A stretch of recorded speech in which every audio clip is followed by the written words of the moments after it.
Assalamualaikum warahmatullahi wabarakatuh. Pada materi kali ini saya akan membahas mengenai rangkuman materi pertemuan 9 hingga 15. Saya atas nama Eka Febrianti, nomor stambuk A1120090 dari kelas D, Prodi Bahasa dan Sastra Indonesia, dosen pengampu Bapak Samsuriwa, SPD, MPD, mata kuliah Kajian Lingkungan Hidup.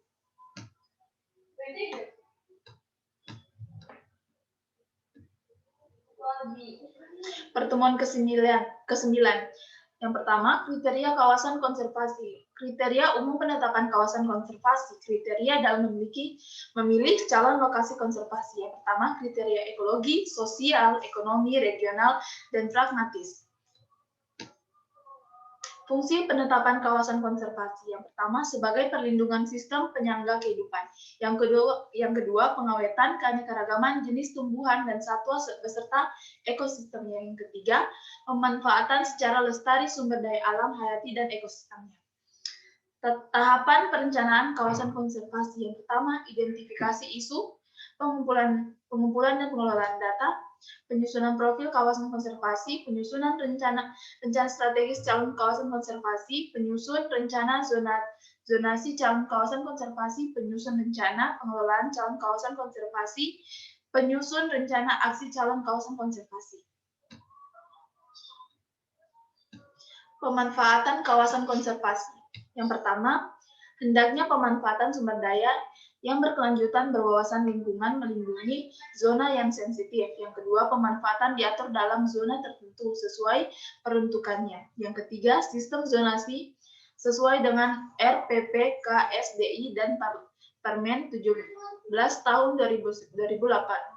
Pasal 31 terdiri dari zona inti, zona perikanan berkelanjutan, zona pemanfaatan terbatas, dan zona lainnya sesuai dengan karakteristik peruntukannya. Yang keempat, diperlukan berbagai informasi sebagai basis ilmiah dalam perencanaan sistem zonasi. Kelembagaan kawasan konservasi. Kriteria kelembagaan dalam pengelolaan kawasan konservasi. Yang pertama, kelembagaan tingkat nasional. Yang kedua, kelembagaan tingkat daerah. Yang ketiga, kelembagaan tingkat lokal. Yang keempat, bentuk kelembagaan yang ditetapkan berdasarkan keputusan kepala daerah PK2 dengan menunjuk badan pengelolaan yang bertanggung jawab kepada kepala daerah PK2. Yang kelima, kawasan konservasi lokal yang dikelola oleh komunitas masyarakat lokal. Pertemuan ke-10, pengelolaan kawasan lingkungan. Pengelolaan kawasan lingkungan, Kepres 32 tahun 1990 adalah rangkaian proses kegiatan mulai dari perencanaan, penataan, peraturan pengawasan, dan evaluasi terhadap kawasan lingkungan agar tujuan penetapan kawasan lingkungan dapat diwujudkan.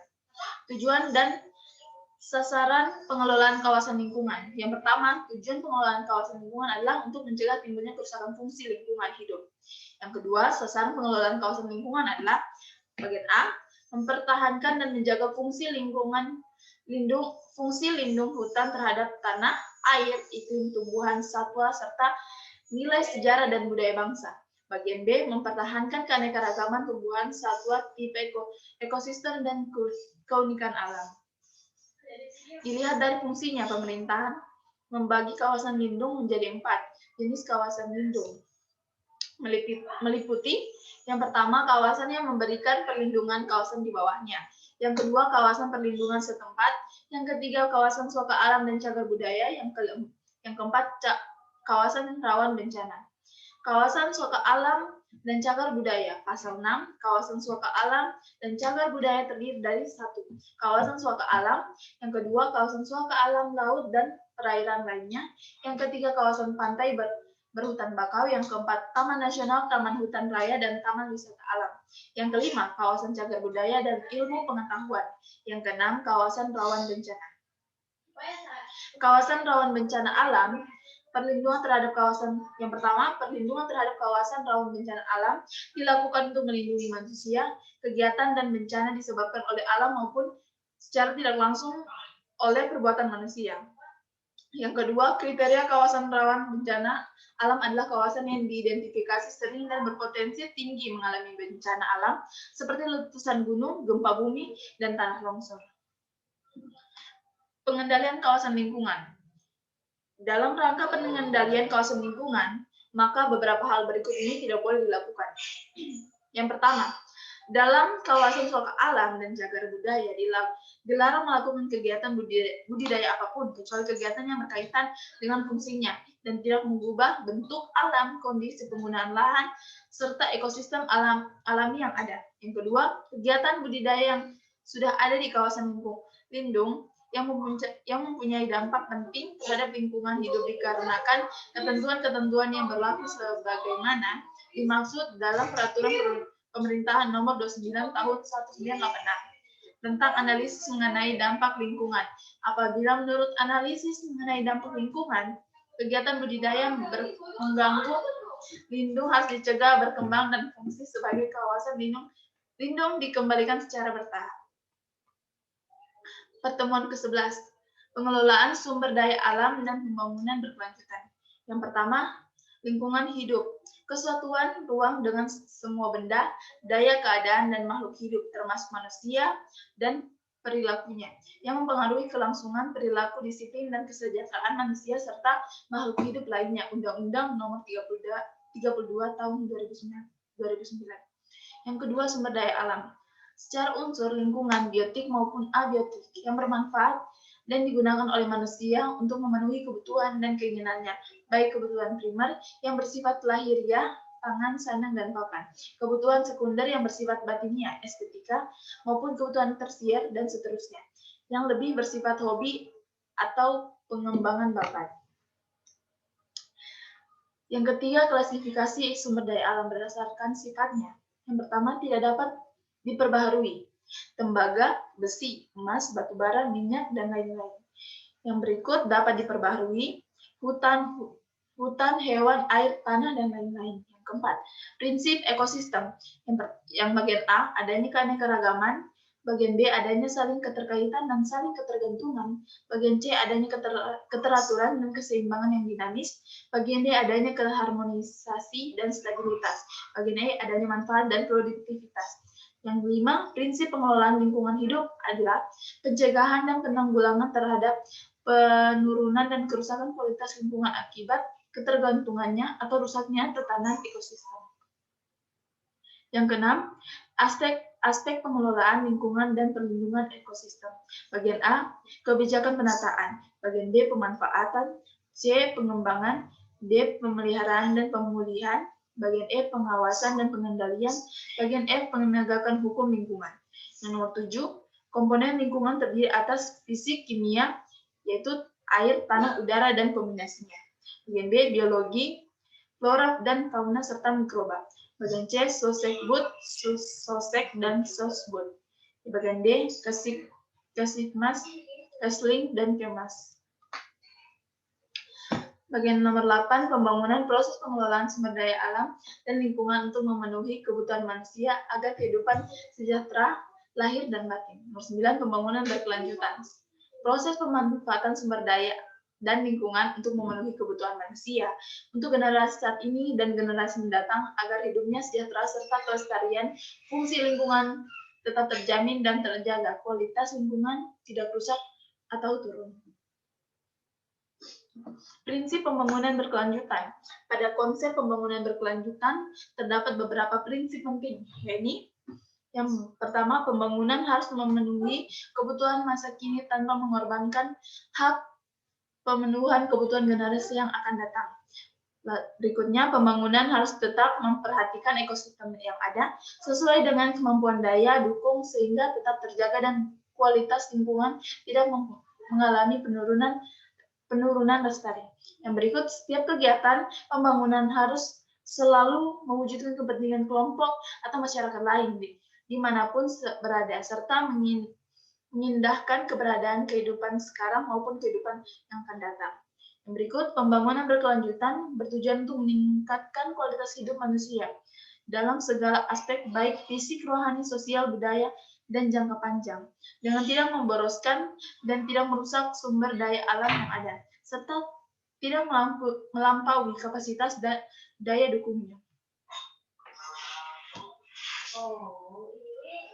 Pertemuan ke-12, dampak pembangunan. Yang pertama, perubahan iklim.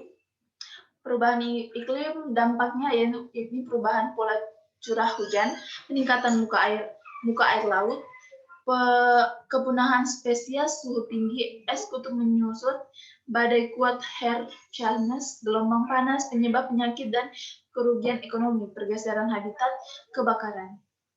Dampak pencemaran, ini dampak bagi kesehatan, dampak bagi ekosistem, dampak pada pertanian. Yang ketiga, dampak disaster atau bencana, dampak terhadap lingkungan, dampak terhadap infrastruktur, dampak terhadap kehidupan, dan dampak terhadap perekonomian. Yang keempat, dampak konflik sosial. Ini keretakan hubungan antara kelompok, lalu perubahan kepribadian antar individu dan individu. Yang berikut, kerusakan harta, benda, dan jatuhnya korban jiwa. Yang terakhir, termasuk terjadi dominasi dan penaklukan. Pertemuan ke-13, tugas individu. Ini membahas saya mengidentifikasi mengenai sumber daya alam yang berpotensi di daerah Anda dan pemanfaatan serta dampak terhadap lingkungan sekitar. Kegiatan ini saya ambil mengenai kegiatan pertambangan di Poboya. Ya, ini pencemaran yang diakibatkan kegiatan pertambangan di Poboya, yang kita tahu kegiatan pertambangan di Poboya bersumber dari sumber daya alam yang menguntungkan dan berdampak yang besar terhadap lingkungan. Manfaat serta dampaknya ini, manfaatnya dari adanya pertambangan di Poboya ini memberikan lapangan pekerjaan bagi warga sekitar dan membantu perekonomian masyarakat. Dampaknya yaitu dalam kegiatan pembakaran amalgam dalam pemisahan emas menyebabkan penyebaran merkuri yang berpotensi menimbulkan dampak lingkungan dan berbahaya bagi kesehatan masyarakat. Pertemuan ke-14 dan 15, pengaruh lingkungan terhadap kesehatan. Kesehatan lingkungan merujuk pada karakteristik kondisi lingkungan yang tepat mengganggu kesehatan, terutama aspek. Yang pertama, gaya hidup. Miras, rokok, narkoba, makanan berlemak, dan sebagainya. Bahan toksik, mikroorganisme, patogen, logam berat, B3, dan sebagainya. Bahan fisik, kebisingan, sinar ultraviolet, debu di udara. Berikut keadaan lainnya, kondisi tropis, adat kebiasaan yang tidak sejalan dengan kondisi kesehatan, dan lain-lain. Hubungan manusia dan lingkungan. Yang pertama, status kesehatan merupakan refleksi dari hasil interaksi kompleks antara sistem biologis internal dan sistem lingkungan eksternal secara keseluruhan. Yang kedua, sistem penyangga kehidupan menyediakan kebutuhan dasar aktivitas manusia. Yang ketiga, akibat aktivitas manusia, industri, pertanian, transportasi, pemukiman, dan sebagainya menghasilkan limbah dan resude. Limbah dan resude selanjutnya mempengaruhi sistem penyangga kehidupan dan juga kesehatan manusia. Ekosistem. Ekosistem adalah tatanan segenap komponen lingkungan yang merupakan kesatuan yang utuh, menyeluruh, dan saling berinteraksi membentuk keseimbangan yang stabil dan dinamis. Keseimbangan ekosistem yang stabil namun dinamis ini dapat dirusak apabila terjadi pencemaran lingkungan yang berlebihan, baik oleh aktivitas manusia maupun peristiwa alam yang melewati daya lenting ekosistem tersebut. Ini adalah mata rantai kesehatan lingkungan. Yang pertama, sumber emisi, lalu masuk ke lingkungan pajanan THD manusia, lalu dosisi internal, lalu dosisi target organ, lalu dosisi efektif biologis, lalu kerusakan fungsi atau struktur, terakhir efek klinis. Lingkungan dan penyakit, pengertian kesehatan lingkungan. Menurut definisinya, kesehatan lingkungan mempelajari hubungan timbal balik antara manusia dan lingkungan yang mempengaruhi derajat kesehatan manusia. Menurut WHO, kesehatan lingkungan adalah ilmu dan keterampilan yang memusatkan perhatian pada usaha pengendalian faktor fisik di lingkungan manusia yang diperkirakan merugikan perkembangan fisik, kesehatan, maupun kelangsungan hidup manusia. Kesehatan lingkungan di Indonesia, negara tropis kepulauan yang memiliki keuntungan dan kerugian. Keuntungannya yaitu temperatur panas, masyarakat religius. Kerugiannya, udara lembab, banyak genangan air, pendidikan rendah, adat istiadat tradisional, sanitasi lingkungan belum baik, awal industrialisasi pencemaran. Sekian dan terima kasih atas perhatiannya. Mohon dimaafkan. Assalamualaikum warahmatullahi wabarakatuh.